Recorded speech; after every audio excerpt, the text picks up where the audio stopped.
ICAR Animal Data Exchange Working Group meeting where we're meeting face to face via video system. Thank goodness we have that capability. Otherwise, we would have been meeting in the Netherlands in Leeuwarden right this minute. Well, not maybe this minute, a little bit earlier today. So we had a meeting back in April that we brought in a lot of folks. We had actually over 120 attendees on the 2-day session about the Animal Data Exchange standards. And there's actually been some good discussion since that meeting where various individuals in the industry would like to hear more about examples of implementation. And also we've had some more questions about, okay, what's the next step? You know, what's available, what's being worked on, and are there things that maybe we wish to add to the list that currently isn't there? So this afternoon, at least for me, it's afternoon, we split up the agenda in 2 parts. We will have 3 presentations to start out with. We have Lactanet. I'm still used to the old name here. Lactanet with Neil Petrini and Daniel Lefebvre giving us an update from the Canadian aspect of implementing animal data exchange. And then we're going to move across the Atlantic Ocean to the Netherlands, where we have Arjen Lamers and Bert van Land giving us a Dutch perspective on implementing animal data exchange. And then we're going to move even further across the Pacific Ocean down to Australia, where we're going to tackle what can we do for the beef industry. There's been an interest on the red meat industry as well as to how we can exchange data related to the animal post-milking career, but also actual animals raised for beef. So Andrew Skinner from Integrity Systems will be joining us and giving a presentation as to how we can expand the work we've done on the dairy side into the beef industry. With that said, today we're meeting obviously via Zoom. So we're going to have quite a bit of people. So if you have any questions, please hold on to them till after the presentations, or even better, if you can put them in the chat box, which is at the bottom. When you bump your mouse to the bottom of the screen, you'll see a menu. One says participants, and right next to it is a chat. When you click on that, you can actually type in your question. You can choose who you send it to, everyone or individuals. And in this case, we have a moderator that's going to collect all your messages, and name is Michael Lynch. So Michael will be monitoring the chat channel, and Freddie Rice will be the one handling the questions. So after we've done the presentation, so Freddie will take over at the end, and Andrew or Michael will monitor the chat channel throughout the whole session today. So with that said, let's get started here. I'm sure there'll be more people joining us, but the first presentation is Neil Petrini and Daniel Lefebvre from our friends up north in Canada. And Neil, I think you're going to kick it off, right? Or Daniel? Oh, Neil will start. Do you see? I'm sharing the screen. Do you see my slide? Yes. Sure do. And just so everybody knows, we will be taping the first hour. The second part with the working group will not be taped. So if you do wish to hear what's going on after the presentations, we hope you stay on. Otherwise, you can watch the presentations after Cesare posts them. So thank you, and Neil, all yours. Robert, thank you very much, and we appreciate the invitation. So today it's going to be, as Robert highlighted, it's sort of a two-pronged presentation. I'll go through the first half, and if we look at the agenda, we'll sort of just talk a little bit about the concept and the platform of IDIN and some of the benefits, both to industry, but also to Lactanet in particular. And then Danielle will take you through some of the highlights on the technical side. So we'll make our way through this in a fairly quick area, and then be pleased to come back and help address any questions that there may be at the end. So given that, let me start with the IDIN concept. And essentially it's to provide two-way data exchange service between global dairy manufacturers and milk or dairy industry organizations. And I think for some of this has been one of those elusive business objectives for a few decades to try and standardize things and see things coming. And we feel we've got the finish line fairly close up ahead. So IDEN itself would be owned by and governed by a consortium of farmer-owned organizations. We would like to integrate the ADE standards on the international basis as much as possible. And this is part of it in where they exist. And as you're developing them, and we'd like to develop along the same lines so we can make this sort of the de facto standard on the dairy side. And we'd also like to integrate the standard interfaces wherever possible, and also to make it easier within our industry, sort of act together. And IDEN could represent many of the industry organizations in discussions with manufacturers. So more of a single voice, so we don't have 5 or 10 or 20 or 50 different countries trying to talk to manufacturers about their specific needs. And I think everybody recognizes that we think we're special in our own countries, our own particular situation. That isn't always the case. So we're hoping we can clarify this and streamline it with IDEN. So the concept is really from the farm on the left-hand side of the slide, you see either the farm or an OEM cloud, as they will exist or will probably be more prominently existing in the future, through the IDEN hub, and then connect to various milk recording organizations or other entities in the industry. I've used milk recording just for sake of simplicity, as many of the initial partners are on the milk recording side. We're moving a lot of data from a lot of different on-farm systems. Now the partners itself in IDEN include 7 different partners from around the world, essentially. The 7 members of IDEN, which is now a legal entity, founded and established in Germany, include CRV from the Netherlands, Belgium region, DataGen from Australia, Lactanet from Canada, National DHI from the US, NCDX representing 5 different Nordic countries, RDV operating in Austria and Germany, and VIT operating in Germany and Luxembourg. So between this particular group is a starting point to get it going.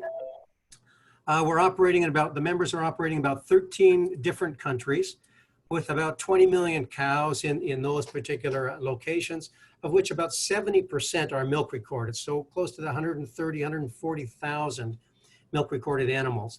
And between the 7 owners, there's approximately feeding into 36 different milk recording organizations. So it is quite a base and quite a foundation as a starting point.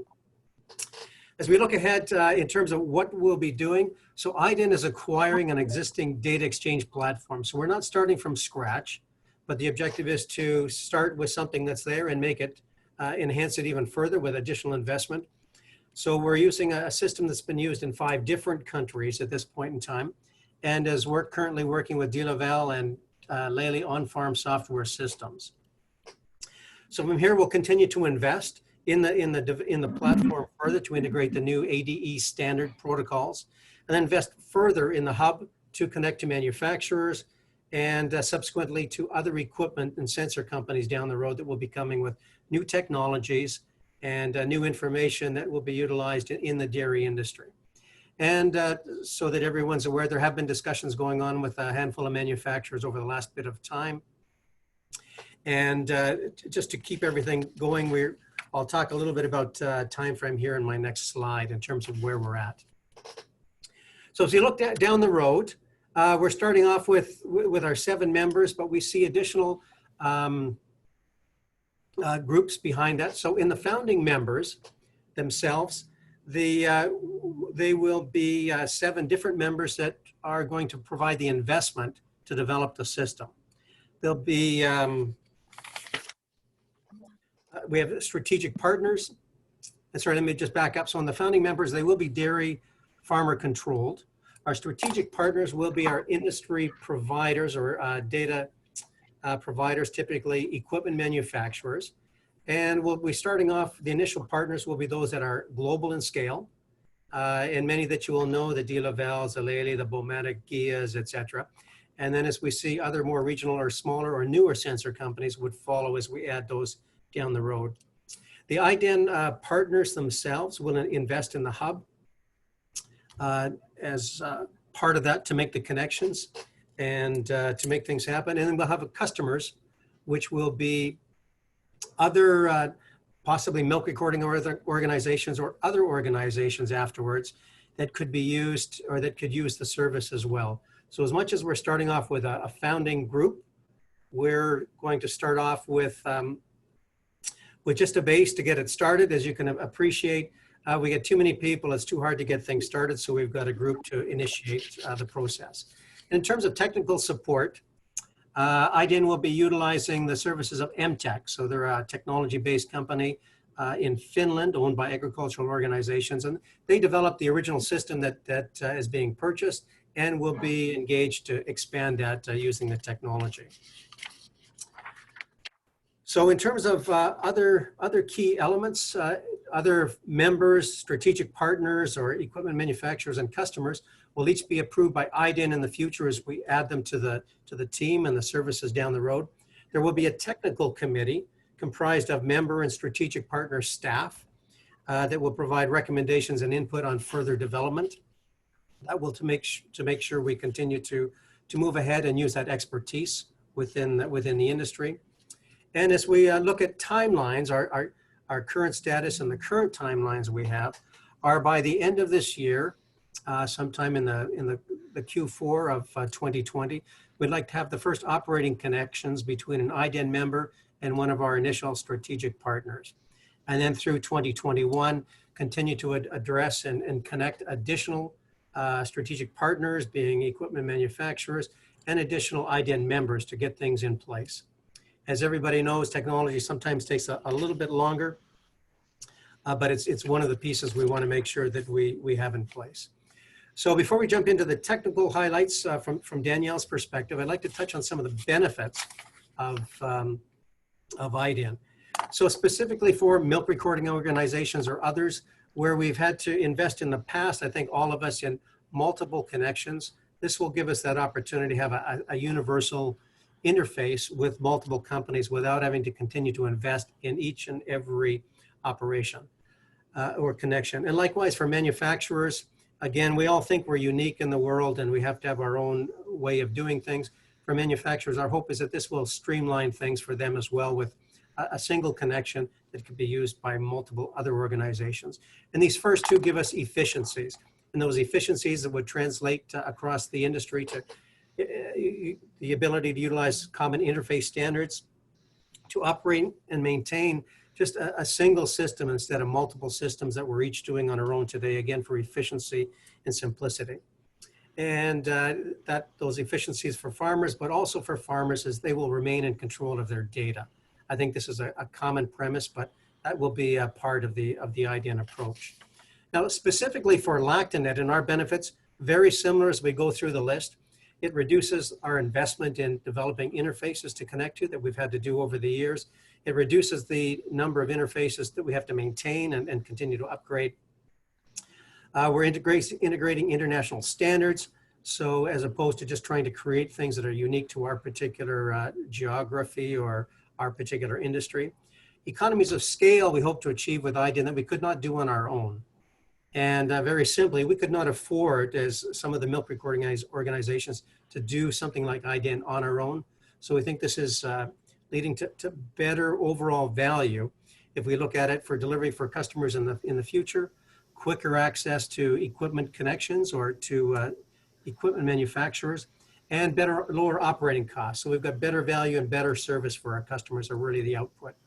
And for farmers, of course, they get to retain control of their data, which in an exchange system is fairly straightforward, but also reduce overall cost of moving data.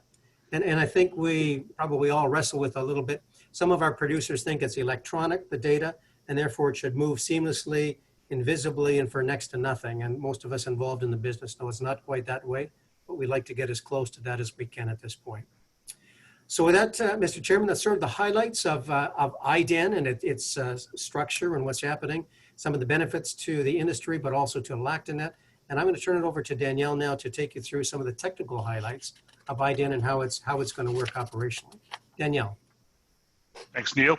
I want to warn you to begin with technical highlights. I don't want to oversell the technical level here. It's going to be very high level, and I want to certainly. I've been volunteered to do this part of the presentation, but I recognize there's a lot people that have a lot more expertise and a lot more details, even on the call here today, about what's going to be the technical basis of IDEN.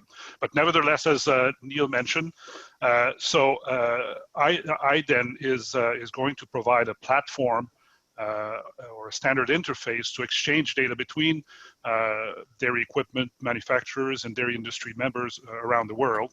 And schematically, it might look like this. So from the farm, the source of the data with animals, service providers like DHIs and other organizations are collecting and providing data to the farmer.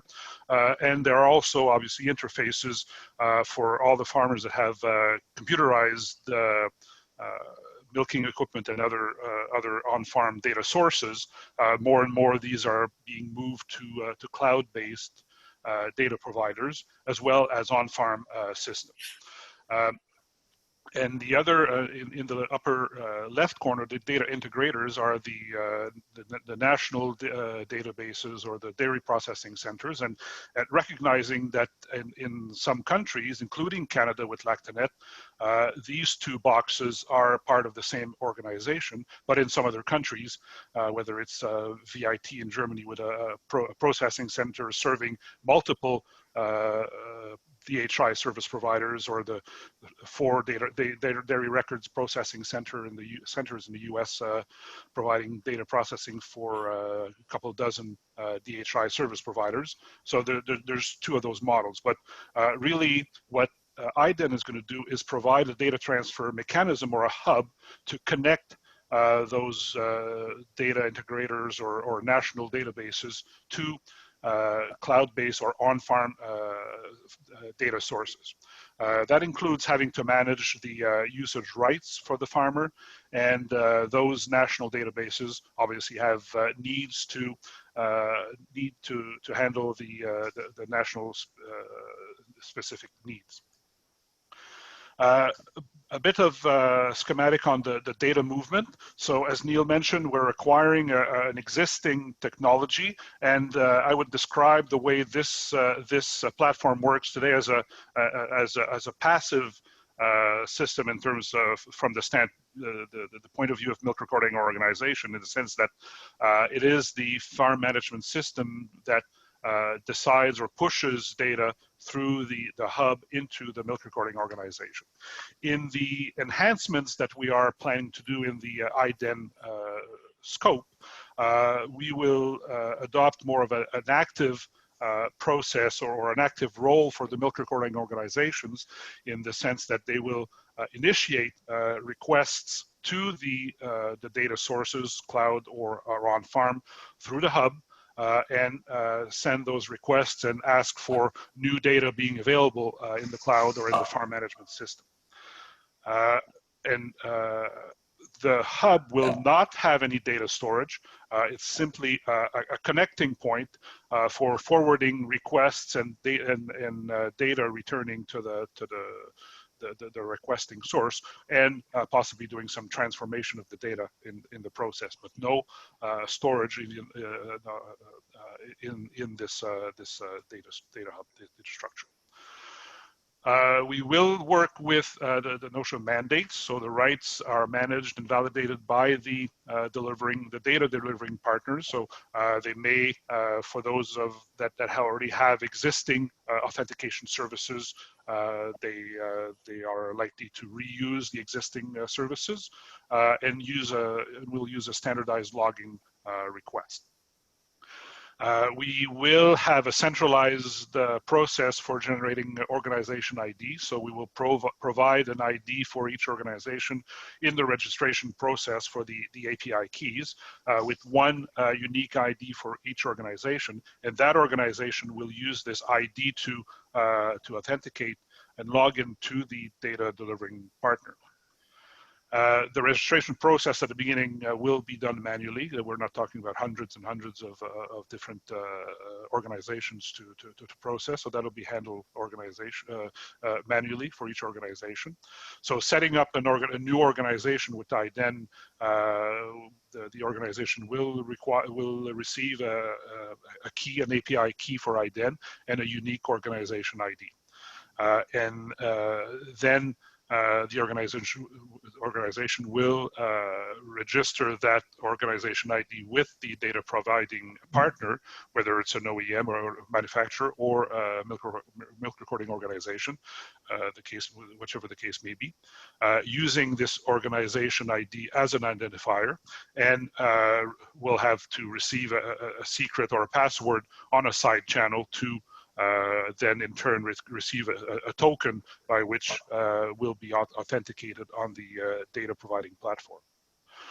Our technical group has worked on a format for the organization ID, having three components to this ID format. One is to identify the country of origin of the organization using the ISO 3-character code for each country, or in the case of international organization, the INT code. Then we'll add a next component, which is a 3-character code for the type of organization to differentiate whether it's a milk recording organization or an equipment manufacturer or other types of data providers or other organizations. And then a 12-digit random number generated for each of the organizations. Then our team is working on defining the token of the format of the token, which is up to the user the issuer, sorry, to define. So we have to work on things like maximum length and using only standard 7-bit characters. So those of us in the French or German languages using special characters, those will not be allowed in the token. In terms of rights management, so it'll be up to each organization to make sure they have the proper agreements to access and use the data. So agreements indicating that the farm, the milk recording organization, and the equipment manufacturers are willing to share the data, that the farm grants the usage of the data to the milk recording organizations by their unique organization ID. And if necessary, grant also access and use of data from the milk recording organization back to the equipment manufacturer or the on-farm equipment, if that's the wish of the users. So the data delivering partner will have to check in their local mandate system if the requesting partner, possibly the milk recording organization, is allowed to access and use the requested data. So the implementation of this mandate system will be up to each of the partner, as most, if not every partner, already has some form or some level of a authentication system that is running. So schematically, this might look like this. So if we take the case of a milk recording organization that is looking to get authorization to access a farm's data on a cloud platform or directly on a farm-based system. So the first step is to get an authentication request from the data provider using its own unique organization ID and the password that's been provided, and then in return get an authentication token that then will be used to connect and send a data request through the IDEN hub using that token.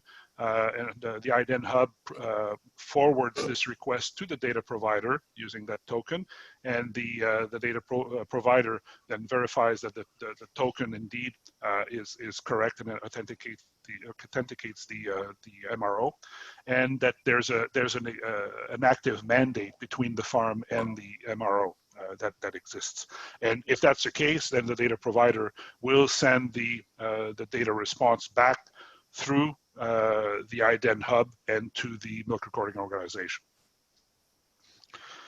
Lastly, and this would not be new for you, but we've been working on the ICAR ADE messages that you have defined, and we've worked on a priority list in terms of order of implementation in IDEN. So these are some of the messages that have been defined so far, and that we plan to implement in the initially in the IDEN hub. So this is, Mr. Chairman, an overview of some of the technical quote-unquote aspects of of IDEN.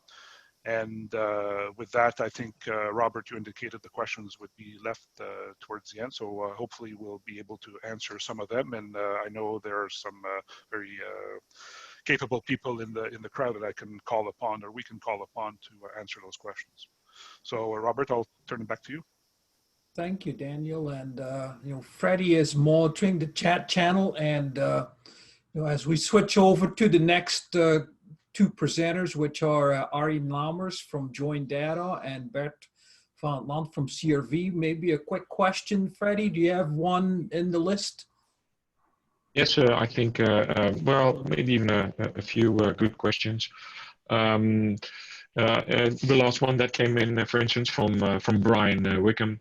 He asks if IDEN will establish a standard, and what is the relationship actually between the IDEN interface and the ICAR ADA standards? Are they the same, or is there a difference between them? That's a good question. I apologize if I haven't made it clear enough, but we fully intend to use the ICAR ADE as the standard to move the data, the ADE standard. Okay, yeah, that's and maybe one for Neil. Neil, a question comes in: if as a country you're not yet or not part of IDEN consortium, is it still possible to join? Yes, as we get started, IDEN, we're going to start with the 7 members that we have today. And as we move down the road, we'll have that opportunity to consider adding some additional founding members, which means investing as part of that process. And that would be a decision of the existing members. And also then adding customers, which wouldn't necessarily, do not have to invest, but simply would be using the services. Once it's up and running and proven, absolutely, the intent is to make it available essentially to any country, any organization globally that would meet the requirements or the expectations of service delivery through IDEN and the concept and principles. Yeah, thanks. So Manuel, Neil says, wait a while, but not too long probably, but get in contact with him because he's definitely willing to make that next step. You want to move along, Robert? Looks like we're ready, and I forgot to mention my name's Robert Voordrain. I'm co-chair, and my fellow co-chair is Bert van Land. And Bert, I think you were going to lead off, and the floor is yours. It's okay. Thank you, Robert. Yeah, in this case, I'm not co-chair. I'm just presenter of this presentation, but not only me. It's also Leon Ham from Lely and Arjen Lammers who will take the biggest part of the presentation. Leon and me will introduce CRV and Lely and why we are joining this concept. And then Arjen will explain about the joint data concept. The title of the presentation is Transparent Farmer Consent, the Farmer in Control. That's very important for us. The farmer should be aware of what's happening with the data in the farm. Yeah, there will be a lot of similarity with the previous presentation. Yeah, maybe we are not completely explaining in the presentation why as CRV and as Lely we are joining both initiatives. But there's a lot of similarity, and we think learning from different initiatives will bring us further on the way to standardize the data exchange, but we'll explain a little bit later. Can I have the next sheet there, Arjen? Yeah, CRV, we are, as probably you don't know us, we are a cooperative, farmer-owned dairy and beef company, 25,000 members in Netherlands and Flanders, customers all over the world. And as CRV, we would like to be a leading customer-focused cattle improvement cooperative, fully committed to adding value for farmers. So that's very important. Everything we do is based on these values. Yeah, next sheet. In the Netherlands and Flanders, we already have more than 70 different data exchange solutions with all kind of different partners. Yeah, the maintenance costs are increasing every time we are connecting to a different partner.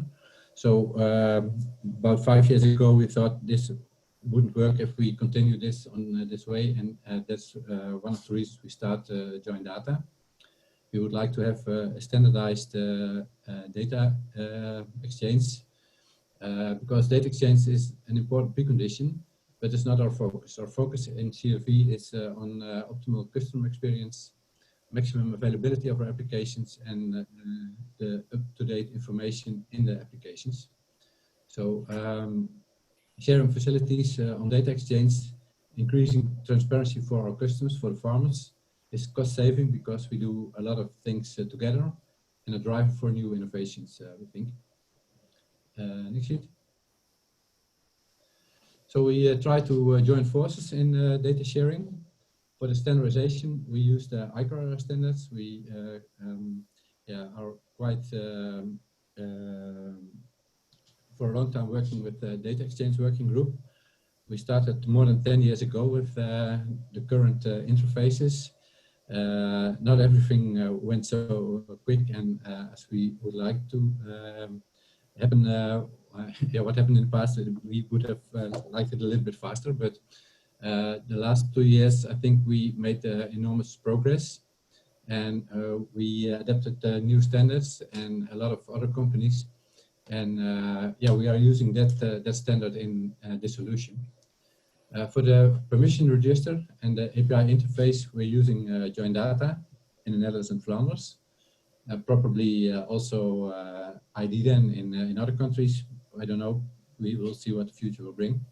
But we started with Join Data in the Netherlands and Flanders, and I think the next sheet is this is the use cases we are presenting today. We have 2 use cases. The first one is the milk recording. Daily milk use from T4C, from the Lely system to CRV, and the herd list mutations are going the other way. It's quite a simple use case. We already have that in production on a small number of farms, and we would like to expand to all our customers using this service in the second part of this year. Second use case we are developing at the moment is the complete farm management data exchange. It's also the data in from use case 1. Also other milk components. We also want to include fertility, breeding, health, and feed intake, and the farmer can decide which system is the input system, and other systems can use the same data. But Arjan will explain a little bit later. That's introduction to what we do at CRV. I think next sheet is for Leo. Yes, good evening, everyone. Well, Arjan, if you can skip to the next page. Yeah, so I assume that most of you are familiar with Lely, but although you are familiar, just let me run through a couple of numbers to organization. So until today, Lely is active in more than 40 countries all over the world with all different products and services. And to service all these countries, Lely has dedicated local offices around the world that are supported by in total 11 cluster organizations and around 1,700 employees. So worldwide, we have between 200 and 300 local Lely centers. Arjan, can you skip to next? Thank you. So here you see the Lely vision that maybe some of you already recognize from our Future Farm Days event back in 2018. This is the next step, a full robotic farm. So the adoption of automation is really gaining pace now, and there seems no stopping to this trend. We envisage fully robotic dairy farms worldwide, as fewer people want to work in the agriculture industry. Robotization offers real solutions to the labor shortage. When most of these processes are automated, the farmer can pay attention to those individual cows that really need attention based on available cow-specific data and information. In order to improve even further on the daily routines and processes, exchanging data has become essential. That's also why we are in these kind of collaborations, partnerships, together with multiple partners. Because by combining data from multiple partners, the farmer is provided with better insights that helps him or her to make the best decision, which support their own management style. And at Lely, we strongly believe in purpose-based data exchange that's managed through clear consent register. So either consent register, mandate register, permission register, as long as the purpose of data sharing is always clear to the farmer. So I think the example of milk recording is a good example also in this case. So for example, if a farmer decides to share his data for the purpose of milk recording, then the data that's actually be shared does not need to exceed only that's the data for the milk recording itself. So no data that's related to the breeding or whatsoever. So that's also why, like Bert just told you, there's a difference in between use case 1 and use case 2. For use case 1, the farmer will strictly use the service provided by CRV in this case for the milk recordings, and for the use case 2, the purpose is a big product. So then the farmer is also giving his consent to share more data, which then populates the CRV app as well. So that's, to us, that's really important. And of course, standardizing data does not only make it easier to exchange data, but also to safeguard the purposes towards the farmer. Arjen, can you go to the next slide, please? Yeah, like it says there, long-term relationships is what we value. We value the long-term relationships with our customers up from day one. Of course, the same goes for the relationships with our business partners. So by connecting them and working together, I think we can create an even better, sustainable, profitable, and enjoyable future for our customers. And then it doesn't matter if it's a direct connection. So when you look at the small picture within the picture, on the right, you will see the F, which stands for the farmer. And then, of course, the red dot, well, that's obviously clear. To us, it doesn't matter if it's a direct connection to Lely or connection through a data hub, like in this use case, together with Join Data. It's all about taking away the hassle for the farmers, so they don't need to use multiple interfaces to either give their consent or, more important even, to manage their farms, make their decisions on their farms. So that's why Lely is in these collaborations, and that's also why we are in this case as well, together with CRV and Joint Data. So that were my slides. Arjen, I think the floor is yours. Yeah, so I will take over. My name is Arjen Lamers. I work for Joint Data, which is similar to a data hub in Europe. And what I'm going to focus on is about the purpose and the mandates that were already being talked about. And why is that important? Well, data sharing is all about respect.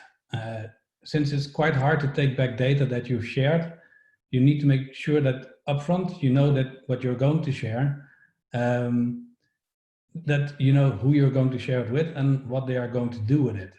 And this is one of the primary reasons why Joint Data was founded by a group of large cooperatives, to make sure that farmers are in control of their data. And to make that as easy as possible for the farmers and for all parties involved. So that's why we have a data hub, but we go a bit further than that. So let's have a look at how data sharing actually works on a high level. So if you look at it, there's a couple of parties involved. There's the farmer, here denoted on the bottom left, and there's parties like Lely and CRV in this use case. We have many other partners that are connected to our platform. But in this case, we're going to use the Lely and CRV use cases as an example. So if you look at this, there's actually a farmer in play. There's an application that is in need of some data to perform some beneficial function for the farmer or for the application provider himself. And there's somebody that actually has the farmer's data, the data source. And what you'll see in this use case is that Lely and CRV both actually take the role of data source and application. So you can switch these roles around and use them combined, but it's convenient to look at them from separate roles.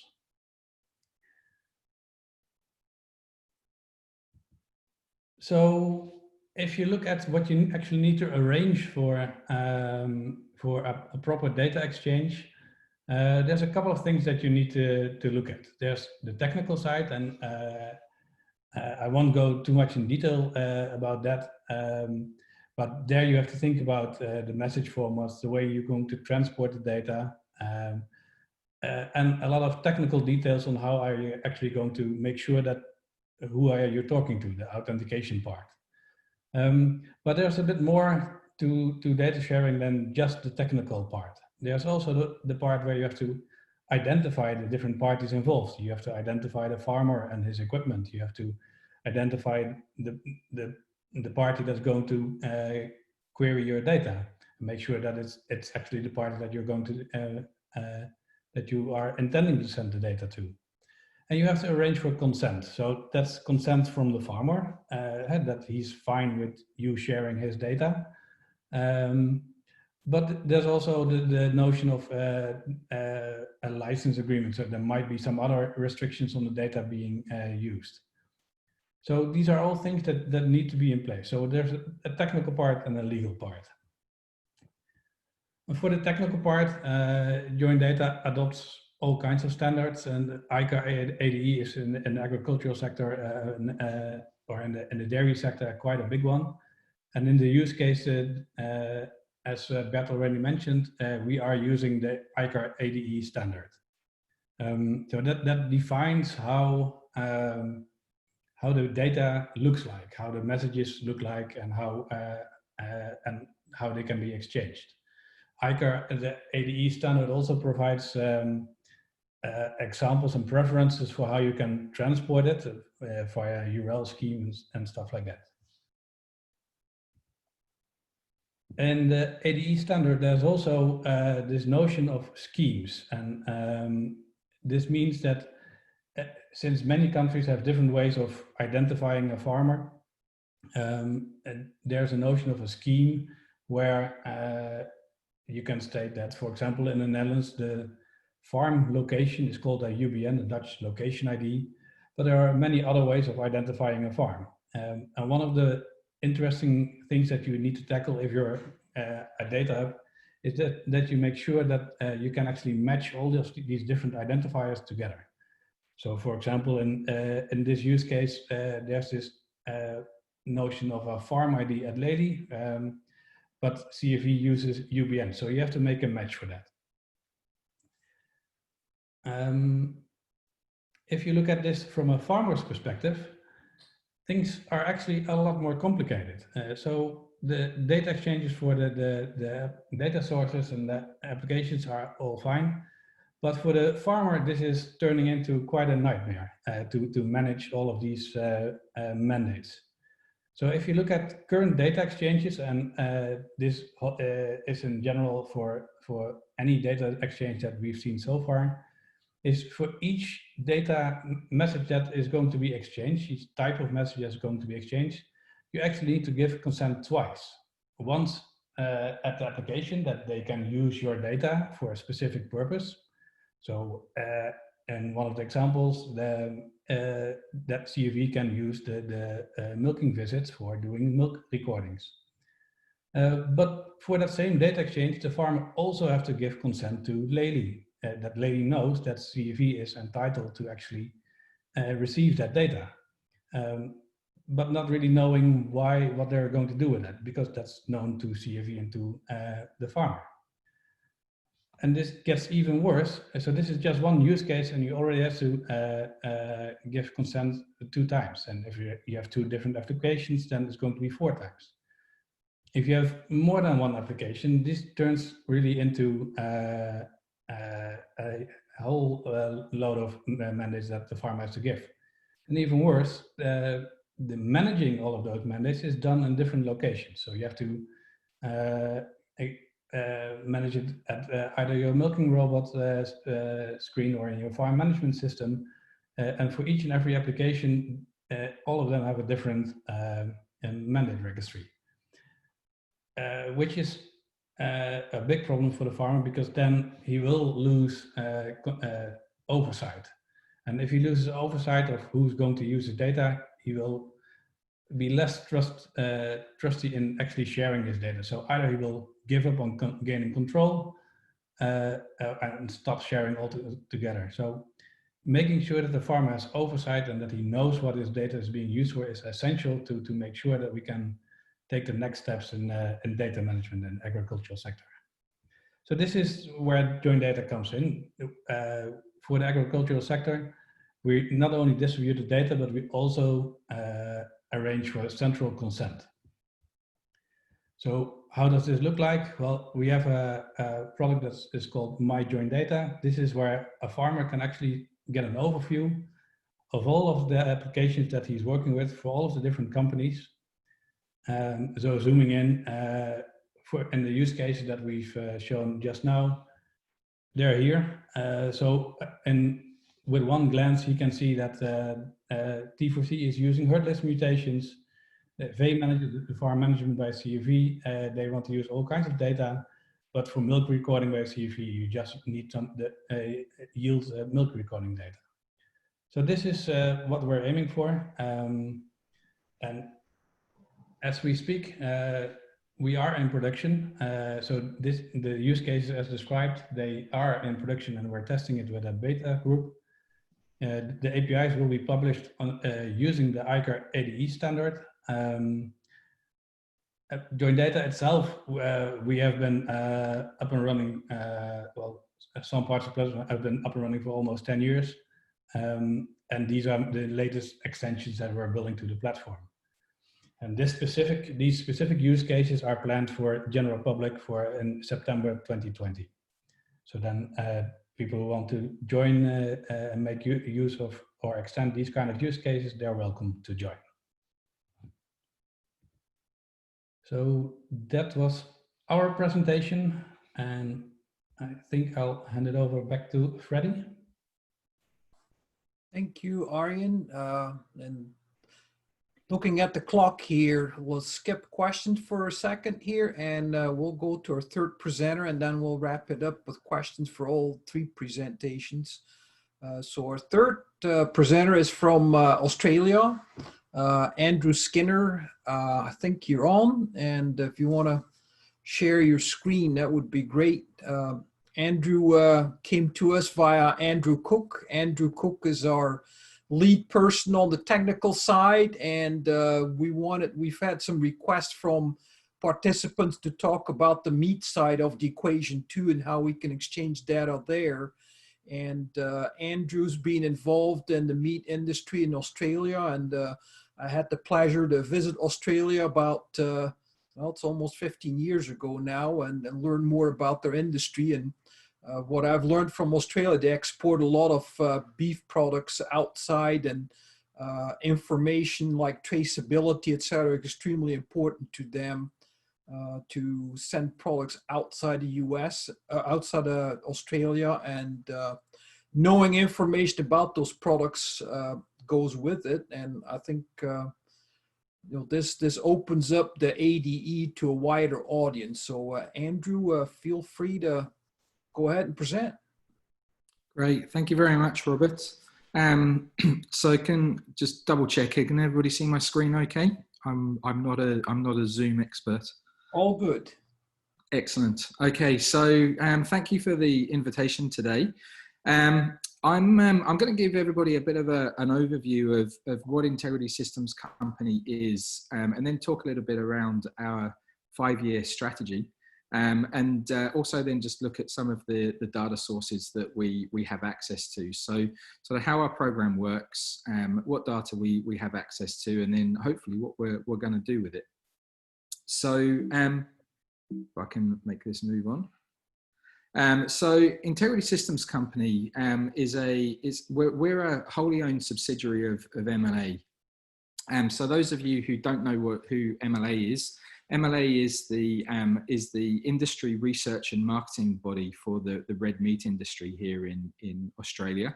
And importantly, red meat industry to us is cattle, sheep, and goat. There are other industry bodies that look after the other red meat areas.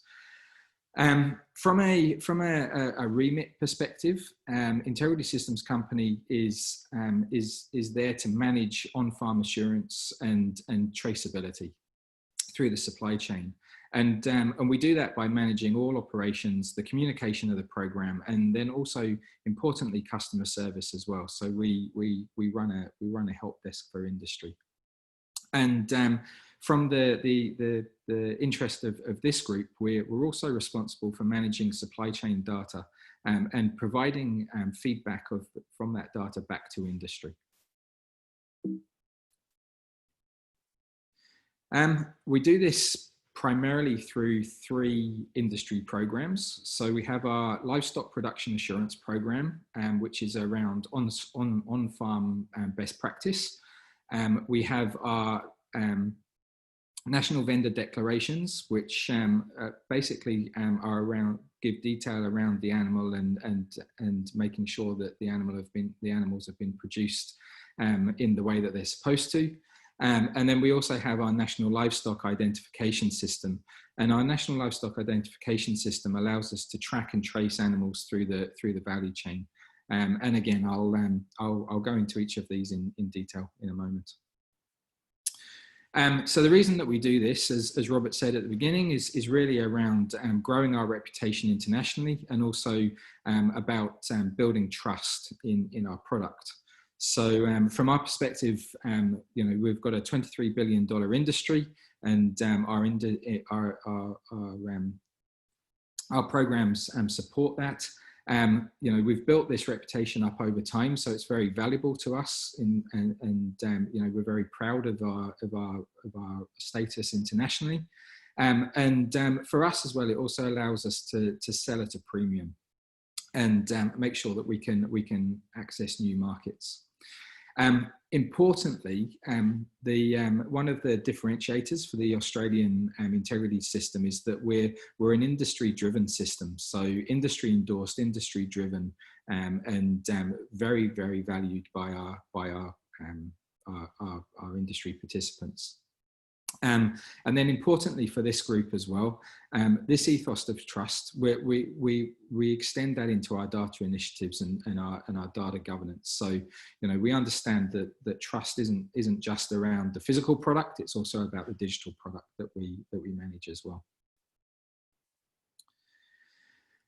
In terms of the livestock production assurance program, so we've got approximately 200,000 accredited properties in our database. And the program, as I said earlier, it gives evidence of safe farming practices and evidence of high quality livestock management practice as well. And the reason why this is important is because it gives us access to export markets and make sure that we meet their assurance requirements. In terms of how we manage this, so it's an independently audited program. So whilst producers sign up to the program, they are audited. Again, we're moving more and more to automated audits through the data that we collect as well. The National Livestock Identification System, or NLIS system, as I said earlier, is a national system for identification of our cattle, sheep and goats. At the moment, we use electronic tags primarily on our cattle to identify individual animals. We're starting to see more of this now in sheep. However, we mainly monitor mobs of sheep at the moment, and goats, we're working on those. It's mandatory within Australia for all livestock producers to be part of the national identification system. So every time an animal is moved, that movement is tracked by the system. And again, similarly to the overall integrity programs, the program itself is endorsed by producer, feedlot, agent, sale yard, and processor bodies. So again, it's an industry-owned system. And it's been in existence now for around about 25 years. Also importantly, it's legislated. So from a state and federal perspective, the government has legislation that requires producers to participate in the scheme.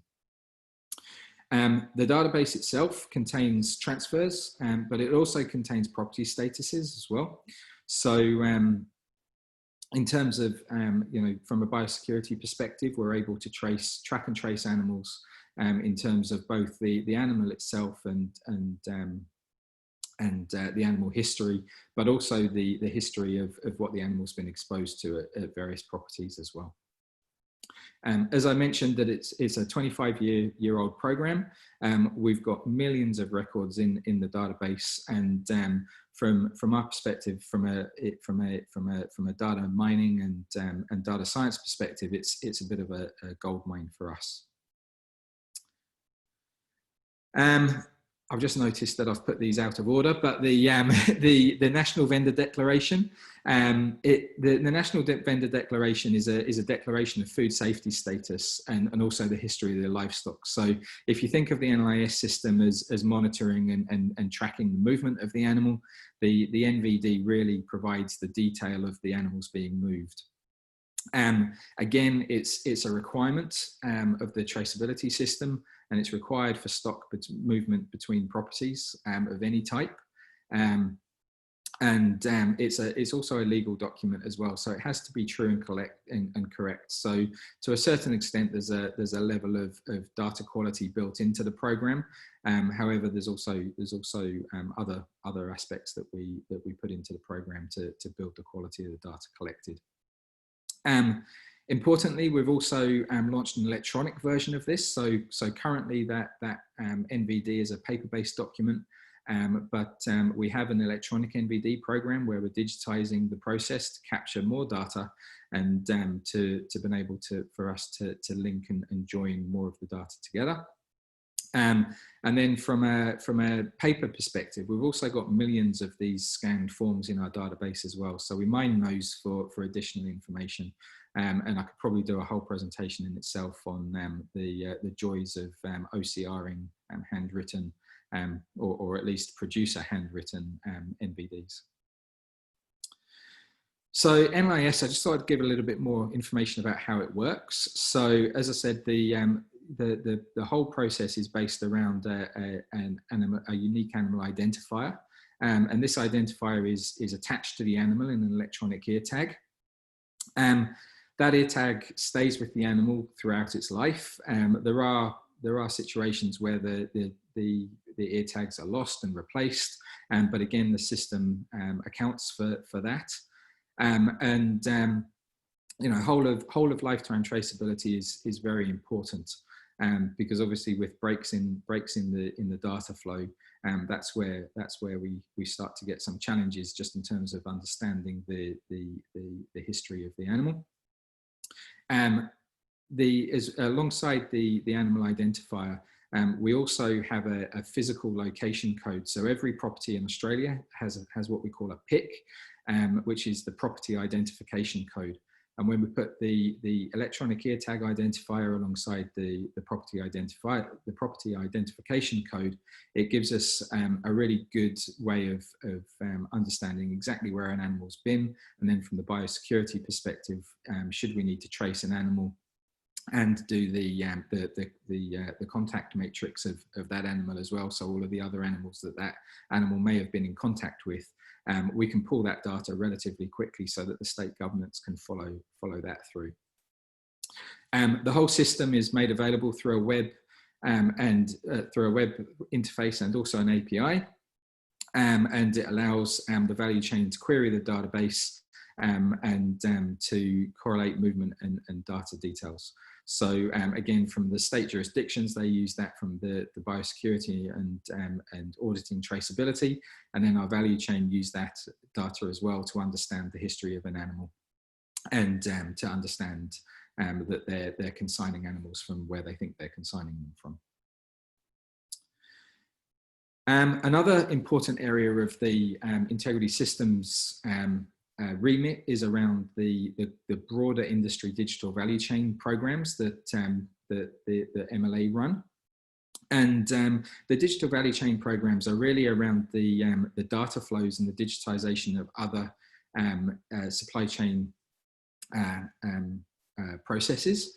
And this means that we have access to a lot of other data from industry that we can bring back into the integrity programs.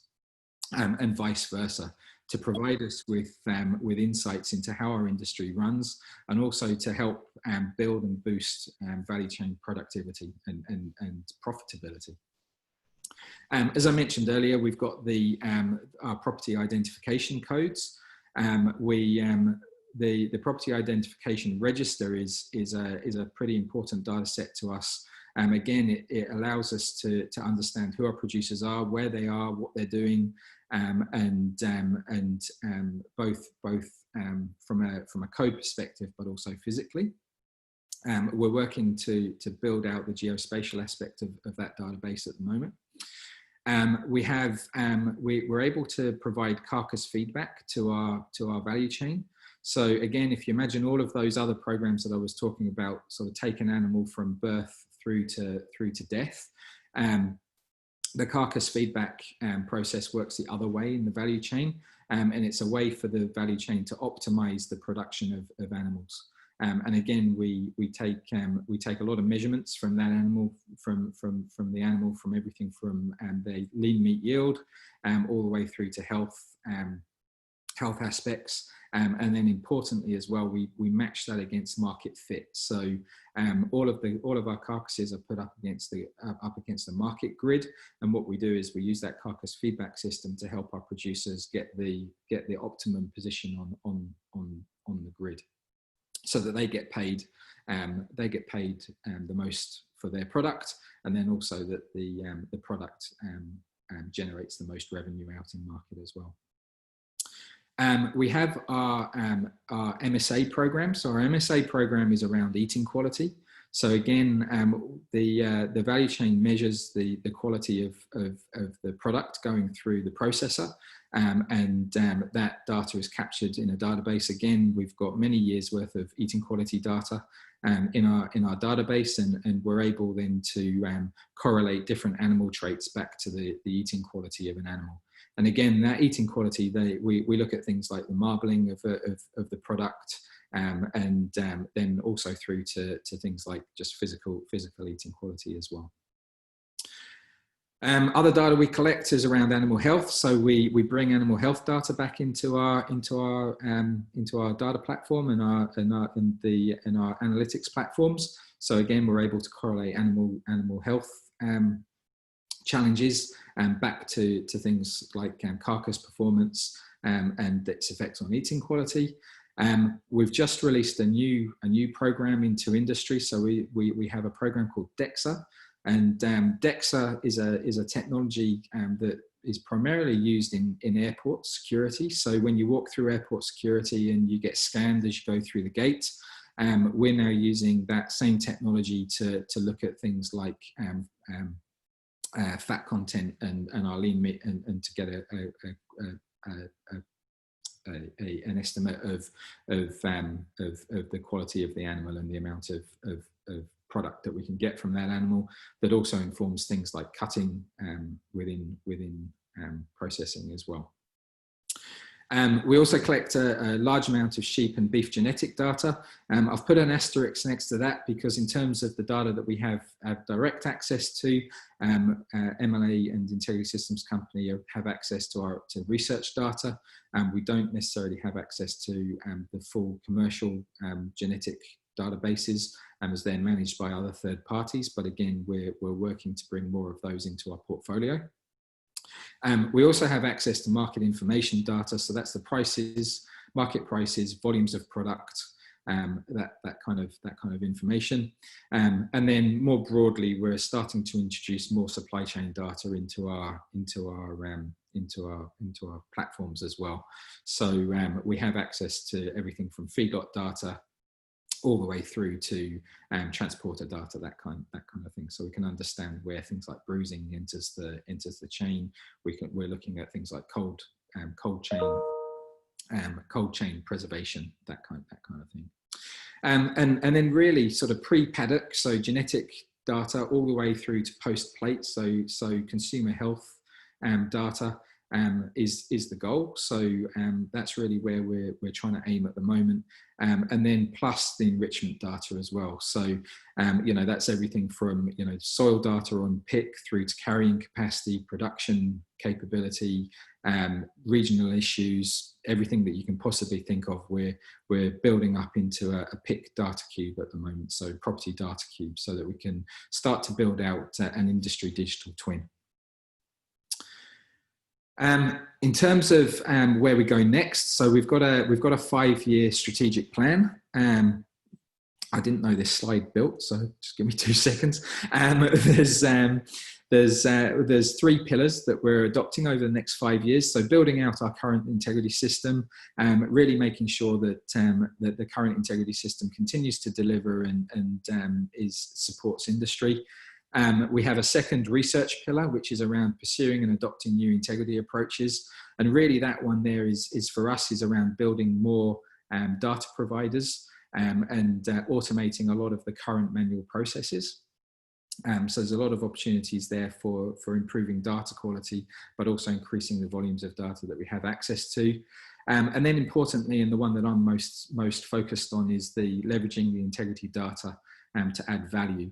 And really this is where the digital value chain program, for which I'm responsible, fits. And really our remit there is, as it says in the big blue box, is about helping industry make effective decision making through data insights.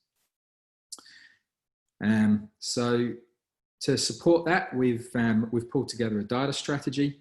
We have a 5-pillar data strategy that looks at everything from data governance, data linking and enrichment, importantly data culture and capability. So again, to make the most out of everything that we're doing, we have to build industry capability and make sure that both people within industry and those who are going to be entering industry have the right skills.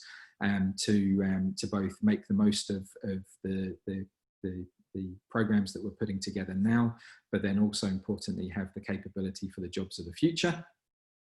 We have an analytic development track where we're building new data sets from analytic. And then importantly as well, we've also got our data infrastructure pillar, which is around our data, building out our data platform for industry.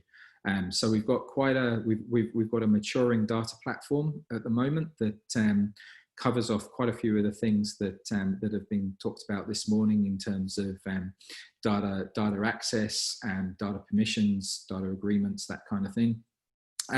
But I think importantly for the ADE group, pillar 2 around our linking is for building out industry endorsed data models. So we're really trying to pull together some protocols. MLA is not a standards body, but we're working with the Australian standards bodies to try and pull those together.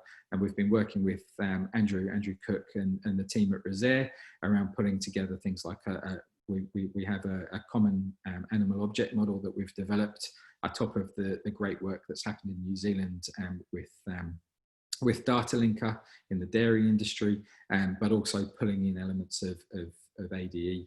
And we're hoping that we'll be able to commit some of that work back into future versions of ADE as well.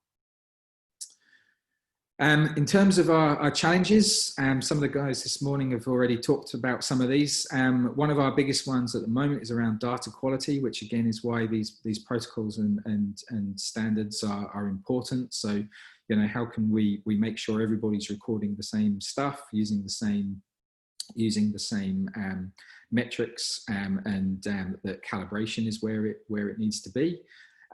Importantly, again, data agreements. So as a computer scientist, this is kind of the squishy people bit, where we have to get people to agree on you know, how they're actually going to collaborate with each other.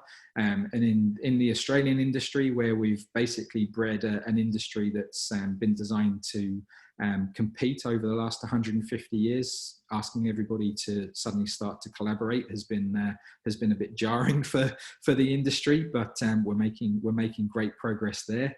And then, as I say, the other challenge for us is just the linking component. And again, it's not necessarily linking from a future perspective. It's more bringing together that 25 years of data that we have access to, where things like how you might link genetics data to animal movements data weren't necessarily at front of mind. So we've got some historic kind of standard data science to do, but then also looking forward to the future. You know, how can we leverage things like the great work that's happening with the ICAR ADE, also things like data linker, join data. We've been watching very carefully as well. And really the other challenge for us as well is just from an industry perspective, you know, the why. You know, it's all great collecting all of this data, but you know, why do we need it? What value does it give industry? And how do we know that we're really focusing on the high value propositions? And again, we're really bringing a kind of an overused term, but very valuable term, design thinking approach to this at the moment, and really running to ground all of our assumptions through short, sharp sprints with industry. So that was really a bit of a rocket overview. I'm aware of the time, but if anybody's got any questions or wants to follow up on any of this, I'm more than happy to answer them, both in the chat or after the call. Thank you, Andrew. And I think, Freddie, do you have some questions? Yeah, let me start the video. Yeah, some of the questions that came in, and might be good that I also look at the questions for the previous presentations from CRV, Lely, and Join Data. But I think first one for Andrew. Andrew, you've been describing different kinds of value chains, and I was wondering on your take that these value chains are very different in purpose. Some of them could even almost be conflicting. You would say there are different parties behind it. Some really focused on legislation, others may be much more focused on performance of their farm. How do you look at these different types of cooperations in the value chain? It's an interesting question, but I have to say we probably, from a legislation perspective, I think the biggest complaint that we have is just the level of overhead in terms of completing records is probably the biggest complaint that we have from industry. In terms of the program itself, because it's an industry owned and an industry driven program. You know, it's kind of readily adoptable by industry, if that makes sense. So the legislation comes from just making sure that everybody's doing the right thing, but from an industry perspective, it's an industry that wants to do the right thing. So the things are they're kind of quite in step. But like I say, the main thing is really around making sure that the value proposition and the why is really front of mind with industry. Okay, thank you for your answer, Andrew. Yeah, if there are any more questions, let them come in via the chat line. But then first a question maybe to Arjan. Arjan, you've been describing, I think, a pretty good implementation, and David was wondering about, you know, tools, the proof of the API. So how do you look at tools and the proof that you're working on now in the use cases that you're building? So as in, I'm trying to understand the question. So the idea, the question is about, do these standards actually work, and does a concept like a central purpose registry actually work? Is that the question? Yeah, and also the ADA definitions that we have on the web that we've posted, and do they work? Are they implementable? Any tools around that to prove it? Yeah. So the challenge of any standard is, of course, to make sure that it's implementable, and you can only prove it after you have implemented. So one of the ADE standard itself is based on a previous version that was well thought out over a couple of years, but it wasn't really adopted widely. So what we did is we took the same ideas that were already in the original specification and put them in a bit more modern jacket with REST JSON specifications. So that means that at least a lot of parties that already have given it a lot of thought have worked with it, thought about it, and right now a number of parties are actually implementing these standards to see if they work. And so the CFE Lely use case is a nice example of that. So quite a lot of these messages are actually implemented. Well, they're implemented in the just before 1.0 version. So as we're going to general public, they will be the official 1.0 version. So that gives us a lot of confidence that these standards will work, both because they were already, the content of these messages were already broadly discussed, and we are running these in production with CFE and Lely for a group of farmers already.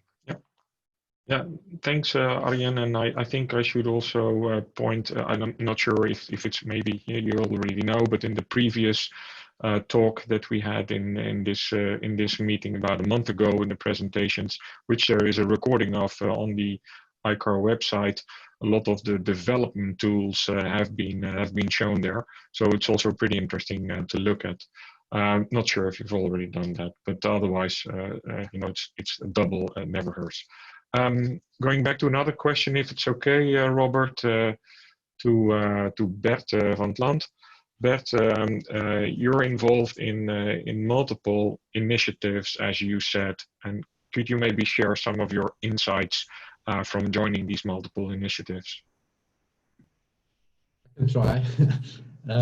As I said before, Yeah, the technique is more or less the same. We're using the same standards in IDDN and in joint data.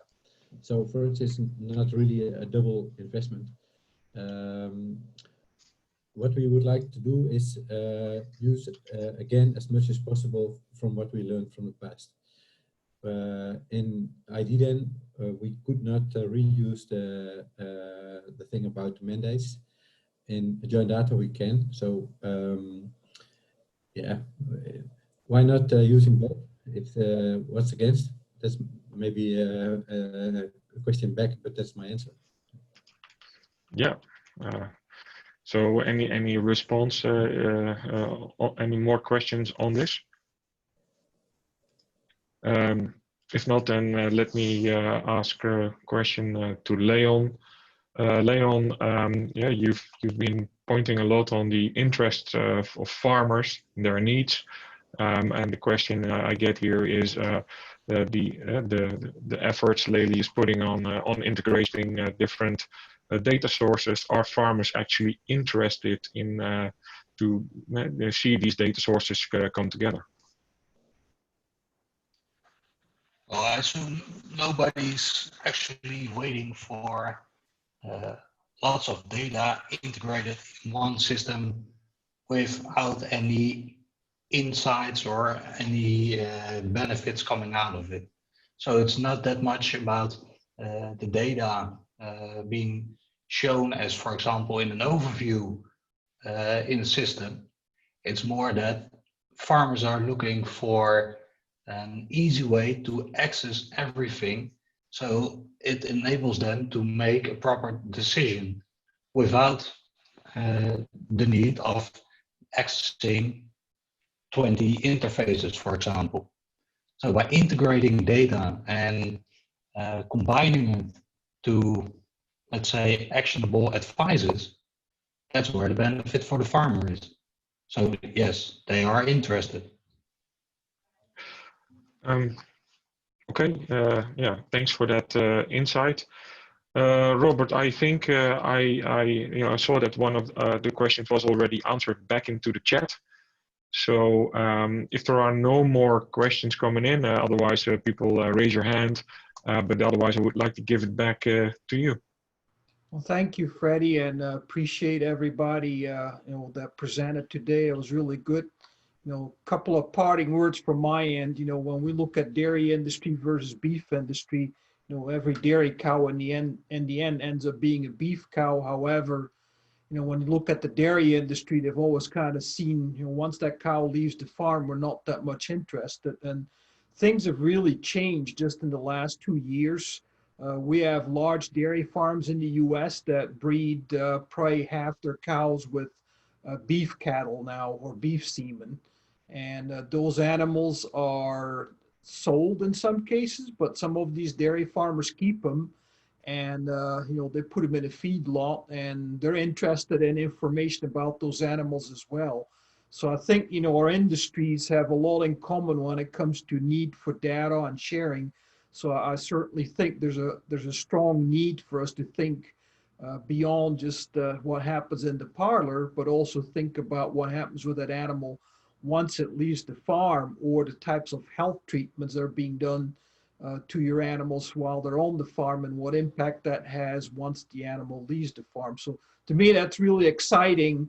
And I think, countries that have a national ID system certainly have an advantage, because they can trace those animals all the way from birth to processing, and maybe even beyond. So we're going to talk a little bit more here about what's available. Andrew will take it over, and what's on the pipeline. And then we want to hear from everybody here. The meeting stays open, and we want to hear, what are we missing? And one other thing, I will be putting something on the chat channel, which is a link to a survey, and would like everybody to participate. It's just 2 questions that will be very helpful to the working group as far as the information that was shared here and getting your feedback.